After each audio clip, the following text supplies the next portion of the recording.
So 18th problem ఏంటో ఒకసారి చూడండి. The sum of 4th and 8th terms of an AP is 24. ఒక ఏపీలో 4th term 6th term 8th term ఈ రెండిట్ల యొక్క మొత్తం 24 అంట. ఇంకొక ఇంటి ఇచ్చాడు నాన్న, the sum of 6th and 10th term 6th term 10th term ఈ రెండిట్లు మొత్తము 44 అంట. అయితే ఫస్ట్ 3 టర్మ్స్ ఆఫ్ ఏపీ యొక్క ఫస్ట్ 3 టర్మ్స్ని డిటర్మైన్ చేయమన్నాడు. ఓకేనా? సో ఈజీగా ఉంటుంది నాన్న, సొల్యూషన్ జాగ్రత్తగా చూడండి.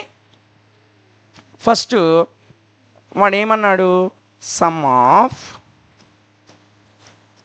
4th and 8th terms of AP 8th terms of AP యొక్క 4th టర్మ్ 8th టర్మ్ మొత్తం ఎంత నాన్న 24 అన్నాడు. ఇదే కదా వాడు ఇచ్చాడు. సో ఇప్పుడు 4th టర్మ్ అంటే a + 3d ఏనా, అంతేనా? a + n-1 into d. 4th term n-1 4 - 1 3d సరిపోయిందా లేదా? ప్లస్ 8th టర్మ్ అంటే a + 7d. ఈ రెండిట్లు మొత్తము 24 అన్నాడు నాన్న. ఈ రెండిట్లు మొత్తం ఎంత అన్నాడు 24 అన్నాడు. సో ఇప్పుడు చూడండి, a + 3d plus a + 7d is equal to 24. ఓకేనా? సో ఏ కలిపితే 2a ప్లస్ 3d + 7d కలిపితే 10d ఈజ్ ఈక్వల్ టు 24 నాన్న. ఈజ్ ఈక్వల్ టు ఎంత వచ్చింది 24. సో ఇది 2తో డివైడ్ అవుతుంది, ఇది 2తో డివైడ్ అవుతుంది, ఇది 2తో డివైడ్ అవుతుంది. అన్నీ 2తో డివైడ్ అవుతాయి కాబట్టి ఈక్వేషన్ మొత్తాన్ని 2తో డివైడ్ చేసేద్దాం. సో 2తో డివైడ్ చేస్తే 2 × 1 = 2, 2 × 5 = 10, 2 × 12 = 24. సో దీన్ని ఒక చిన్న ఈక్వేషన్గా తీసుకొచ్చేసా. 2aని a, 10ని 5d, 24ని 12 అంటే సగం చేసినట్టు 2తో మొత్తం డివైడ్ చేస్తా. ఓకేనా? ఒక ఈక్వేషన్ వచ్చింది నాన్న. ఇప్పుడు వాడు ఇంకొక హింట్ ఇచ్చాడు. ఏంటి? 6th term 10th term some of 6th term and 10th term 6th term and 10th term ఎంత ఇచ్చాడు నాన్న 44 ఇచ్చాడు. ఓకేనా? 6th టర్మ్ అంటే ఏంటి? a + 5d. సమ్ అంటే రెండు కలపడమే కదా. ప్లస్ 10th టర్మ్ అంటే a + 9d is equal to 44. ఓకేనా? సో ఇప్పుడు a + a ఎంత 2a, 5d + 9d ఎంత 14d is equal to 44. So ఇదంతా కూడా మళ్ళీ 2తో డివైడ్ అవుతుంది చూడండి. 2 × 1 = 2, 2 × 7 = 222. ఓకేనా? సో a + 14d అంటే 7d ఈజ్ ఈక్వల్ 22. ఇది ఈక్వేషన్ నెంబర్ 2 నాన్న. 2తో డివైడ్ చేస్తే 2a అయింది, 14d 7d అయింది, 44 అనేది 22 అయింది. ఓకేనా నాన్న? సో ఇప్పుడు మనం జాగ్రత్తగా చూసినట్లయితే మనకు 2 ఈక్వేషన్స్ వచ్చాయి. ఈ 2 ఈక్వేషన్ని సాల్వ్ చేసినట్లయితే మనకి ఏడి వాల్యూస్ వచ్చేస్తాయి నాన్న. సో మనం ఇప్పుడు ఏం చేస్తామంటే సాల్వ్ 1 and 2 ఒకటి రెండు ఈక్వేషన్ని సాల్వ్ చేసినట్లయితే ఫస్ట్ ఈక్వేషన్ ఏమో a + 5d = 12 వచ్చింది.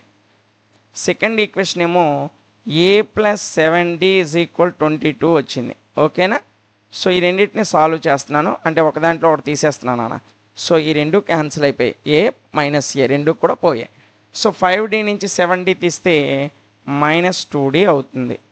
12 నుంచి 22 తీస్తే -10 అవుతుంది. 12 నుంచి 20 తీస్తే ఎంత అవుతుంది అన్న -10 అవుతుంది. సో ఈ మైనస్ క్యాన్సిల్ అయితే 2d = 10, d ఈ 2 అటువైపు వెళ్తే డివైడ్ అవుతుంది కాబట్టి 10/2. ఓకేనా? సో 2 × 1 = 2 × 5 = d వాల్యూ ఎంత వచ్చింది నాన్న 5 వచ్చింది. 2 × 5 = 10 నాన్న. ఓకేనా?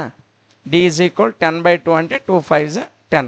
సో d వాల్యూ వచ్చేసింది. ఈ d వాల్యూని తీసుకెళ్ళి పై రెండు ఈక్వేషన్లు ఏదో ఒక దాంట్లో సబ్స్టిట్యూట్ చేస్తే మనకి ఏ వాల్యూ వచ్చేస్తుంది. ఓకేనా? చూడండి నాన్న.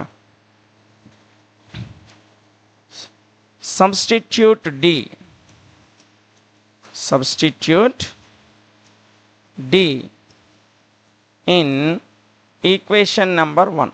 ఈక్వేషన్ 1లో డి వాల్యూని సబ్స్టిట్యూట్ చేసినట్లయితే ఈక్వేషన్ 1 ఏంటి? A plus 5d is equal to 12. ఇదే కదా ఈక్వేషన్ నెంబర్ 1, ఇదేనా? ఇదే కదా. సో ఏ ప్లస్ 5d వాల్యూ ఎంత వచ్చింది నాన్న? 5 వచ్చింది. సో 5 రాస్తున్నా ఈజ్ ఈక్వల్ 12. ఓకేనా? సో ఇప్పుడు జాగ్రత్తగా చూడండి. So A plus 5 5 25 is equal to 12. So ఈ 25ని అటువైపు తీసుకెళ్ళిపోయినా -25 అవుతుంది. So A is equal 12 minus 25. ఓకేనా? సో 12లో 25 పోతే -13 అన్న. ఇది ఏ వాల్యూ. ఓకేనా? ఇది A value. So A is equal to ఎంత వచ్చింది నాన్న? -13 వచ్చింది. డి ఈజ్ ఈక్వల్ టు ఎంత వచ్చింది? 5 వచ్చింది. ఈ రెండింటిని ఉపయోగించి మనకు వాడు ఏం అడిగాడు? ఏపీలో ఫస్ట్ 3 టర్మ్స్ అడిగాడు, అంతేనా? సో అదే రాసేద్దాం. చూడండి, therefore first 3 terms of AP, first 3 terms of AP, first 3 terms of AP, AP యొక్క మొదటి 3 పదాలు ఏమవుతాయి? A, AP, R, A plus D, A plus 2d, ఇవే కదా అవుతాయి.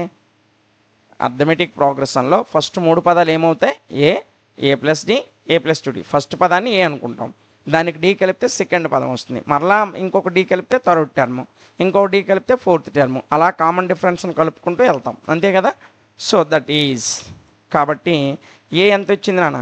-13.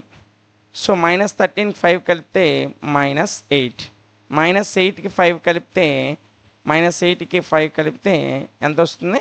-3. సో ఈ విధంగా ఏపీలో మొదటి 3 పదాలు ఏంటి? -13, -8, -3. ఓకేనా? సో ఈ విధంగా మనకు కావాల్సినటువంటి 3 టర్మ్స్ని మనం ఫైండ్ అవుట్ చేసాం. So answer is -13, -8 and -3. ఓకేనా నాన్న? సో దీంతో మనం 18th క్వశ్చన్ కంప్లీట్ చేసాం. ఇక 2 క్వశ్చన్స్ ఉన్నాయి నాన్న, ఆ 2 కూడా కంప్లీట్ చేసుకుంటే మనకి ఎక్సర్సైజ్ అనేది అయిపోతుంది. ఓకేనా?